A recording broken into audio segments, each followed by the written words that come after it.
नमस्कार दोस्तों। इस वीडियो में हम लोग ये सच्चिदानंद हीरानंद वात्स्ययन अज्ञे का एक छोटा सा निबंध जोड़ा गया है, मैं क्यों लिखता हूँ, उसके बारे में चर्चा करेंगे। सबसे पहले अपन लोग हैं वो लेखक का परिचय देखेंगे, फिर पाठ का परिचय देखेंगे और उसके बाद में पाठ को पढ़ेंगे। कक्षा 9 से लेकर के 12 तक की टोटली जो पुस्तकें हैं NCERT के आधार पर वो सारी पढ़ा दी हैं। आप लोग प्लेलिस्ट में से आराम से पढ़ सकते हो। किस प्रकार से प्रश्न आते हैं वो भी चर्चा की है अपन ने। तो देखते हैं अज्ञे का परिचय। अज्ञे का परिचय अगर विस्तार से पढ़ना है तो आप लोग अज्ञे का जीवन परिचय एक फोल्डर है प्लेलिस्ट में, वहाँ से पढ़िएगा। सच्चिदानंद हीरानंद वात्स्ययन अज्ञे का जन्म 1911 में उत्तर प्रदेश देवरिया जिले के कुशीनगर इलाके में हुआ था। प्रारंभिक शिक्षा जम्मू कश्मीर में हुई और BSc इन्होंने लाहौर से की थी। ये साइंस के स्टूडेंट थे। ये क्रांतिकारी आंदोलन में भाग लेने के कारण एक बार इनको जेल भी जाना पड़ा था। ध्यान रखना, किसान आंदोलन में इन्होंने भाग लिया था उस दौरान। साहित्य और पत्रकारिता को पूर्णतः समर्पित अज्ञे देश विदेश की अनेक यात्राएं की थी।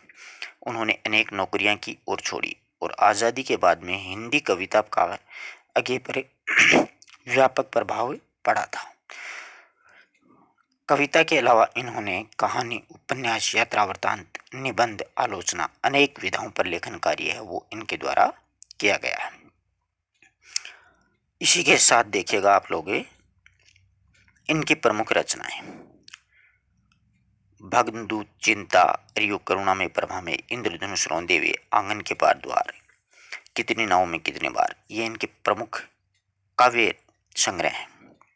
शेखर एक जीवनी, नदी के दीप और अपने अपने अजनबी, ये प्रसिद्ध इन्होंने उपन्यास लिखे थे। शेखर एक जीवनी जो उपन्यास है वो पूर्व द्वितीय शैली में लिखा गया हिंदी का प्रथम उपन्यास माना जाता है। मैं यहाँ पर आपसे एक प्रश्न पूछता हूँ कि हिंदी में पूर्व द्वितीय शैली में लिखी गई पहली कहानी कौन सी मानी जाती है? आप सभी लोगों ने अच्छे से उस कहानी को पढ़ रखा है। आप लोग ज़रूर कमेंट में अगर जवाब दोगे तो अच्छा लगेगा कि हाँ आप मेहनत कर रहे हो, द्वितीय श्रेणी या प्रथम श्रेणी की आप तैयारी कर रहे हो। जरूर लिखेगा पूर्व द्वितीय शैली में लिखी गई प्रथम कहानी कौन सी है। उपन्यास तो मैंने आपको बता दिया, शेखर एक जीवनी है। इनके प्रसिद्ध काव्य संग्रह हैं, कहानी संग्रह हैं, विपद का शरणार्थी, जयदोल, ये इनके प्रसिद्ध कहानी संग्रह हैं। त्रिशंकु, आत्मनेपद इनके निबंध लिखे थे। एक अरे यायावर रहेगा याद, यात्रा वृत्तांत और एक बूंद सहसा उछली, दो इन्होंने यात्रा वृत्तांत लिखे थे। इनके द्वारा सबसे बड़ी जो उपलब्धि है वो है तार सप्तक की रचना की। इन्होंने चारों तार सप्तकों के संपादक रहे थे। इन्हें समकालीन हिंदी कविता के इतिहास को महत्वपूर्ण स्थान दिया। साहित्य अकादमी पुरस्कार है उनको आंगन के पार द्वार काव्य संग्रह के लिए दिया गया था। और भारतीय ज्ञानपीठ पुरस्कार वो कितनी नावों में कितनी बार काव्य संग्रह है उसके लिए 1978 में इनको दिया गया था। 1987 में इनका देहांत हो गया, 1911 में इनका जन्म हुआ था। इसके अलावा इन्होंने देखिएगा 5 कहानी संग्रह प्रकाशित हुए थे कि विपद का शरणार्थी, जयदोल, परंपरा, कोठरी की बात है, मेरी प्रिय कहानियां। इन्होंने प्रमुख पत्रिकाओं का संपादन है वो विशाल भारत है, सैनिक है, दिनमान है, प्रतीक पत्रिकाओं का संपादन कार्य किया। और तार सप्तक आपको विस्तार से पढ़ना है तो प्लेलिस्ट में से आप पढ़िएगा। आप जीवन में कभी भी तार सप्तक है वो भूल नहीं पाओगे, ये अपना कन्फर्म वादा रहा। ठीक है, विस्तार से कवि लेखक परिचय पढ़ना तो आप लोग पढ़ सकते हो। मैं क्यों लिखता हूँ, बहुत ही शानदार निबंध है, मैं क्यों लिखता हूँ। अब इसके बारे में आपको थोड़ा सा मतलब एक्चुअल में क्या है कि इस निबंध के बारे में मैं आपको बता दूँ। ध्यान रखिएगा, ये जो विधा है मैं क्यों लिखता हूँ, ये निबंध है। ये कैसे क्या है, विधा है वो निबंध है। तो इसके लिए लेखक अज्ञे कहते हैं कि अपने इस छोटे से निबंध में अज्ञे ने यह बताने की कोशिश की है कि रचनाकार की भीतरी जो व्यवस्था होती है ना, वो लेखक को लिखने के लिए मजबूर करती है कि तुम कुछ लिख। वो अंदर से कुलबुला जाता है और लिख करके ही रचनाकार होता है उससे मुक्त हो पाता है। उसके मन में जो विचार चल रहे होते हैं दिलो दिमाग में, वो कुछ लिखेगा तभी वो उससे मुक्त होगा। तो अज्ञे जी का मानना यह है कि प्रत्यक्ष अनुभव जब अनुभूति का रूप धारण कर लेता है तब रचना पैदा होती है। अनुभव के बिना अनुभूति नहीं होती, परंतु जरूरी नहीं है कि अनुभव अनुभूति बने। अनुभव जब भाव जगत और संवेदना का हिस्सा बनता है तब वह एक कलात्मक अनुभूति में रूपांतरित हो जाता है। अगेन हिरोशिमा पर एक कविता भी लिखी है उदाहरण के रूप में, ठीक है। यानी मतलब अपने भीतर की व्यवस्था के कारण लिखना पड़ता है। मैं क्यों लिखता हूँ, ये विधा निबंध है, ध्यान रखना, क्योंकि यह प्रश्न बहुत ही सरल जान पड़ता है, यानी बहुत सरल लेकिन है बहुत कठिन, क्योंकि इसका सच्चा उत्तर लेखक के आंतरिक जीवन के स्तरों से संबंध रखता है। तो यहाँ पर अच्छा प्रश्न बनता है, मैं क्यों लिखता हूँ, इसके पीछे रीजन क्या है कि मनुष्य के अंदर के जो जीवन है ना, उनके स्तरों से वो संबंध रखता है। उन सबको संक्षेप में कुछ वाक्यों में बांध देना आसान तो नहीं है, न ही जाने संभव भी है या नहीं। इतना ही किया जा सकता है कि इनमें से कुछ का स्पर्श किया जाए, विशेष रूप से ऐसों का जिन्हें जानना दूसरों के लिए उपयोगी हो सकता है। एक उत्तर तो यह है कि मैं इसलिए लिखता हूँ कि स्वयं जानना चाहता हूँ कि मैं क्यों लिखता हूँ। मैं ये स्वयं जानना चाहता हूँ, लेखक कहता है कि मैं क्यों लिख रहा हूँ। लिखे बिना इस प्रश्न का उत्तर नहीं मिल सकता। वास्तव में सच्चा उत्तर यही है कि लिख कर के ही लेखक है जो आभ्यंतर का मतलब होता है अपने भीतर या फिर अंदर का, अपने भीतर जो चल रहा होता है ना, उसके लिए व्यवस्था को पहचानता है, यानी अपने अंदर क्या चल रहा होता है, जिसके कारण उसे लिख कर ही उससे वो मुक्त हो पाता है। यानी अंदर क्या चल रहा है उसे वो लिखेगा तभी वो उससे मुक्त होगा। मैं भी उस आंतरिक व्यवस्था से मुक्ति पाने के लिए तटस्थ होकर के उसे देखने और पहचान लेने के लिए लिखता हूँ। मेरा विश्वास ये है कि सभी कृतिकार, क्योंकि सभी लेखक कृतिकार नहीं होते हैं, नहीं उनका सब लेखन ही कृति होता है, सभी कृतिकार इसलिए लेखक हैं। ये ठीक है कि कुछ ख्याति मिल जाने के बाद कुछ बाहर की व्यवस्था से भी लिखा जा सकता है, यानी कुछ प्रसिद्धि भी तो होती है लिखने से कि हाँ ये लेखक है, उसके बाद व्यवस्था से भी वो लिख देता है, संपादकों के आग्रह से भी लिख देता है, प्रकाशक के तकाजे से भी लिख देता है, आर्थिक आवश्यकता ये सबसे बड़ी जरूरी है, आर्थिक आवश्यकता के कारण भी लिखते हैं। पर एक तो कृतिकार हमेशा अपने सम्मुख ईमानदारी से ये भेद बनाए रखता है कि कौन सी कृति भीतरी प्रेरणा का फल है, कौन सा लेखन बाहरी दबाव का है। दूसरा यह भी होता है कि बाहर का दबाव वास्तव में दबाव नहीं होता है, बाहर का जो दबाव होता है वो वास्तव में दबाव नहीं होता है, वह मानो भीतरी उन्मेष, वो मतलब भीतरी उसकी जो दीप्ति होती है उसके कारण और निमित्त, यानी किसी कारण वो बन जाता है। यहाँ पर जो कृतिकार है उसके स्वभाव और आत्मा अनुशासन का महत्व बहुत है, यानी जो स्वभाव होता है और अपने आत्मा के अनुशासन के रूप में उसका बहुत बड़ा महत्व है। कुछ ऐसे असली जीव भी होते हैं जो बिना किसी बाहरी दबाव के ही लिख नहीं पाते और इसी के सहारे उनके भीतर की व्यवस्था हो स्पष्ट हो जाती है। यानी कई आप रचना पढ़ते हो तो आपको ऐसा महसूस होता है कि वास्तव में अंदर से ये आदमी टूटा हुआ है। जैसे मोहन राकेश की आप रचनाएं पढ़ोगे तो उसमें दर्दनाक कहानियां पढ़ने को मिलेंगी, ऐसी ही कहानी को वो उठाते हैं। यह कुछ वैसा ही है जैसा प्रातःकाल में नींद खुल पाने पर कोई बिछौना पर तब तक पड़ा रहता है जब तक घड़ी का अलार्म न बजे, है ना, तब तक वो बिछौने पर पड़ा रहता है। इस प्रकार वास्तव में कृतिकार बाहर के दबाव के प्रति समर्पित नहीं हो जाता है, उसे केवल एक सहायक यंत्र की तरह काम में लाता है। इससे क्या होता है कि भौतिक यथार्थ के साथ उसका संबंध बना रहता है। मुझे इस सहारे की जरूरत नहीं पड़ती, लेकिन अभी उससे बाधा भी नहीं होती। उठने वाली तुलना को बनाए रखूं तो कहूं कि सवेरे उठ जाता हूं अपने आप ही, पर अलार्म बज जाए तो कोई हानि नहीं मानता है।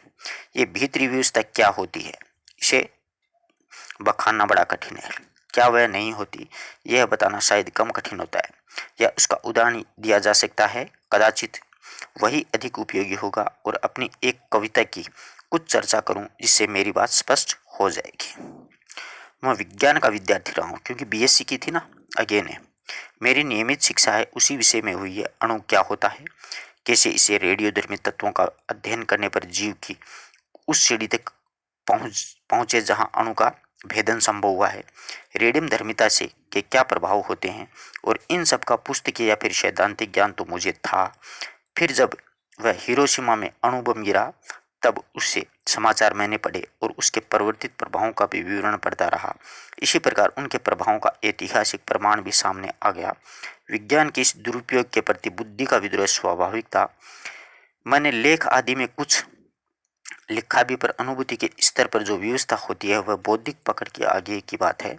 और उनकी तर्क संगति भी अपनी अलग होती है। इसलिए कविता मैंने इस विषय में नहीं लिखी। यूँ तो युद्ध काल में भारत की पूर्वीय सीमा पर देखा था कि कैसे सैनिक ब्रह्मपुत्र में बम फेंक करके हजारों मछलियां मार देते हैं। यानी सैनिक होते हैं वो ब्रह्मपुत्र नदी है उसमें बम फेंक करके हजारों मछलियों को नष्ट कर देते हैं, जबकि उन्हें आवश्यकता क्या होती है, थोड़ी सी मछलियों की होती है। और जीव के इस अव्यय से जो व्यथा भीतर उमड़ती थी उससे एक सीमा तक अणुबम के द्वारा व्यर्थ जीवनाश का अनुभव तो कर ही सका था मैं। यानी मैं अनुभव कर सकता था कि उनको बेवजह मारा जा रहा है। जापान जाने का जब लेखक को अवसर मिला तो हिरोशिमा भी गया था और वहाँ के अस्पताल को देखा था। वहाँ पर रेडियोधर्मी, क्योंकि ये जापान में हिरोशिमा और नागासाकी पर अमेरिका ने एटम बम गिरवाए थे, उससे आहत लोग वर्षों से कष्ट पा रहे थे। इसका प्रत्यक्ष अनुभव वही हुआ, पर अनुभव से अनुभूति गहरी चीज है। अनुभव एक अलग चीज है और अनुभूति गहरी चीज है। कम से कम कृतिकार के लिए अनुभव तो घटित का होता है, पर अनुभूति संवेदना और कल्पना के सहारे उस सत्य को आत्मसात कर लेती है जो वास्तविक कृतिकार के साथ घटित नहीं हुआ, जो आंखों के सामने नहीं आया, जो घटित के अनुभव में नहीं आया, वही आत्मा के सामने ज्वलंत प्रकाश में आता है, तब वह अनुभूति प्रत्यक्ष हो जाती है। तो हिरोशिमा में सब देख करके भी तत्काल कुछ लिखा नहीं, क्योंकि इसी अनुभूति प्रत्यक्ष की कसर थी। फिर एक दिन वहीं सड़क पर घूमते हुए देखा कि एक जले हुए पत्थर पर एक लंबी छाया है, जो विस्फोट के समय वहां पर खड़ा कोई व्यक्ति रहा होगा, जिससे क्या है कि विस्फोट हुआ तो वो उस पत्थर पर चिपक गया। विस्फोट के बिखरे हुए रेडियम धर्मी पदार्थ के कारण उसे रुद्ध कर दिया। रुद्ध का मतलब बंद, फंस गई थी वो, रुद्ध हो गई होंगी, जो कि आसपास से आगे बढ़ गई थी। उन्होंने पत्थर को झुलसा दिया जो उस व्यक्ति पर अटकी, उन्होंने एक भाप बना करके उड़ा दिया था। यानी वो एटम बम था, उस आदमी को उड़ा दिया। इस प्रकार समूची ट्रेजेडी से पत्थर पर लिखी गई है। ये आप देख सकते हो, देखो ये पत्थर है और ये तस्वीर भी देख सकते हो आराम से, है ना। ऐसा होता है एटम बम। उस छाया को देख करके जैसे लेखक को थप्पड़ सा लगा। अवाक इतिहास जैसे भीतर कहीं पर सहसा एक जले हुए सूर्य सा उगाया और वह डूब गया। मैं कहूं कि उस क्षण में अणु विस्फोट मेरे अनुभूति प्रत्यक्ष से आ गया और एक अर्थ में स्वयं हिरोशिमा के विस्फोट को का भोगता भी वो बन गया। और इसी में से वह व्यवस्था जागी, भीतर की आकुलता बुद्धि के क्षेत्र से बढ़कर के संवेदना के क्षेत्र में आ गई। धीरे धीरे मैं अपने को अलग कर सका और अचानक एक दिन मैंने हिरोशिमा पर कविता लिखी। जापान में नहीं, भारत लौटकर रेलगाड़ी में बैठे बैठे एक एक कविता भी लिखी थी लेखक ने। यह कविता अच्छी है या बुरी मुझे मतलब नहीं है, मेरे निकट का वह सच है, क्योंकि वह अनुभूति प्रसूत है। यही मेरे निकट एक महत्व की बात है। आप अपनी जो कक्षा 10 की कृति का पुस्तक है उसमें अंतिम अध्याय है, उसके ध्यान रखिएगा, अंत में एक हिरोशिमा नाम करके एक कविता भी लिखी हुई है। वो कविता आपको मैं पढ़कर सुनाता हूँ कि एक दिन सहसा सूरज निकला, अरे क्षितिज पर नहीं, नगर के चौक में। यानी क्षितिज होती है धरती और आसमान मिलते हुए दिखाई देते हैं ना, वहाँ ऊपर, बल्कि वो कहाँ पर दिखा था, नगर के चौक में। धूप बरसी थी, यानी वो अच्छा खिला था, पर अंतरिक्ष से नहीं, फटी मिट्टी से। धूप तो बरसी थी परंतु आकाश से नहीं आई थी, वो मिट्टी से, यानी विस्फोट हुआ था एटम बम का। छायाएं मानव जीवन की दिशाहीन होगी, सब और पड़ी, वह सूरज नहीं उगा था पूर्व में, वह बरसा सहसा बीचों बीच, नगर के बीचों बीच वो एटम बम गिरा था।